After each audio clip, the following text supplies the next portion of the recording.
南投故事馆举办展览会，会当看到台湾人民早期生活影像。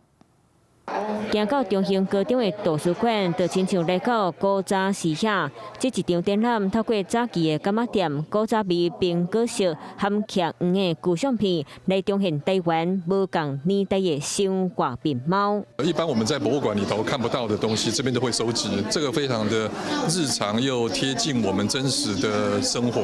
这是由南投故事馆馆长梁志忠提供真侪年的私人收藏，互大家若看文本，嘛互学生伫咧课本外真实见证台湾这一块土地文化和时代变迁。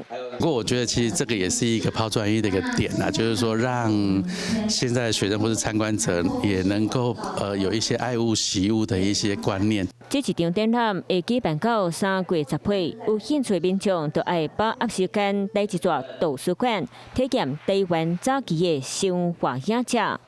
Hello， 我是林仙怡。想要抢先掌握最及时的新闻资讯吗？赶快订阅、按赞、开启小铃铛，锁定华视新闻 YouTube 频道。